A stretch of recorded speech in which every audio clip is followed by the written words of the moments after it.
What's going on? So I thought I'd do a little video just to show you how I've come on a little bit of a journey with making videos and how I selected the kit.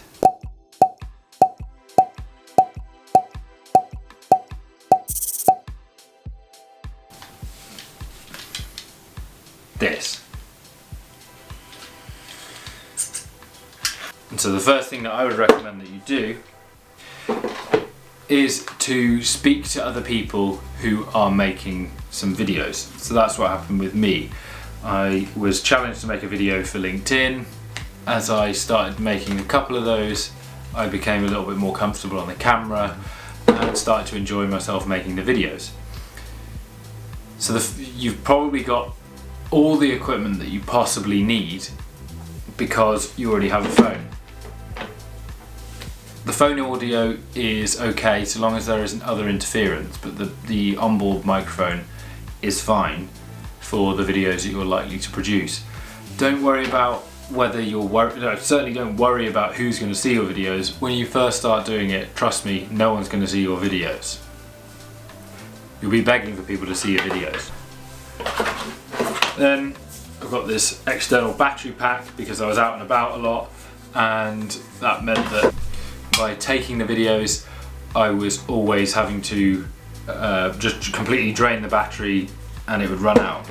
You see some of the early videos that I made where I was just making a couple of things in my own garden, and some important footage just got lost because the battery just died. So I'd recommend getting one of those. This wasn't really that durable. It was about £12 on Amazon. So somebody gave me the first one, and then somebody lent me the first one when I asked them about making videos. I bought one, and this is the Rhodesy thing. If you Google for GorillaPod, this is the alternative. You can see that I've gaff taped it up. I had to Gorilla Glue it. It's okay, it lasted a few months, still sort of works. You can put it onto a garden fork and then use that as a tripod, which is what I was doing, or you can wrap it around lots of different things to mount it at the right height for you. Then I decided to and we'll cut some footage where I was just looking at it and forgot to plug it into the camera, which is the Rode Micro something. Is that camera that you were looking at earlier. I'll leave a link in the description. So that I got because I was outside a lot, so if I ever needed to have audio recorded, I needed something with a dead cat, one of those little socks that goes over it, just to prevent all of that. And it also needs this. So it'll come, you won't be able to, if you want to use it with your phone, it'll convert it from the output that it has to the one that will go into your phone. The next thing, pen and paper. And what I mean by that is there's some work to do. I'm not the person to be teaching you how to do that, but certainly write down what your idea is for the video. What shots do you think you might need? Make a rough list. If you can write out some sort of storyboard, it will save you time. Otherwise you'll do what I did and you'll just be capturing loads and loads of footage. It's taking up loads of storage and you don't know what to do with it.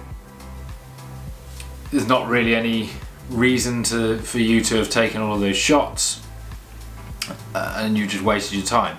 Whereas if you just thought about what's going to make something interesting, what's going to give it a little bit of a story arc, work on that. That's going to make your videos way better than any gear that you buy. Not really the thing that people want to be told though, so yeah, do what you will. You probably buy the expensive gear anyway, so who gives a shit?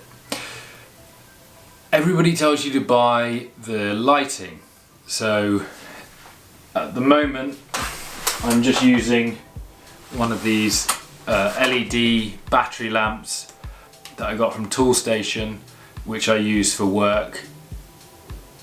to light that. You probably aren't going to want tips from me on lighting.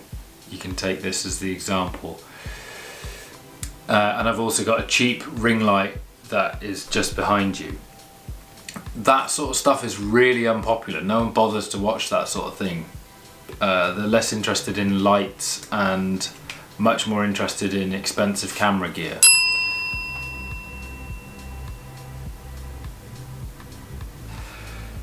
So that would be it. Just say focus on the lights, the audio, and your storytelling and how you plan things. That's going to get you way better videos. But then to the bit that you probably did want to know, I bought the 5D Mark II, and what's great about it is that you can take amazing photos with it. It's been really good to try and learn how to take photos in manual mode. It's pretty cheap, so the camera body is only £350 second hand, and it's built really robustly, which is important to me because I damage stuff, I drop stuff. It's going to be outside, so it's weatherproof. It's just an all-round bargain of a piece of kit. It's, for what you're able to do with it, it's been great for me. The other reason is that there's such an active market for them online, is that if I listed it on eBay, it would be very easy to sell it and recoup the initial investment.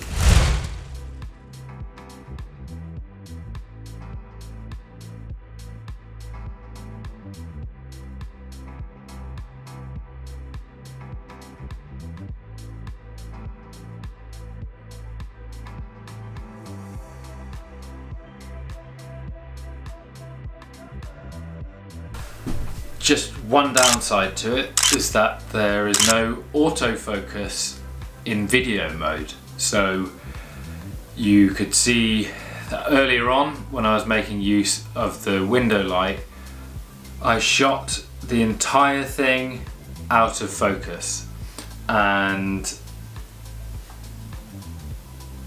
yeah, so I didn't do some sort of test shot first, which is where this guy came in.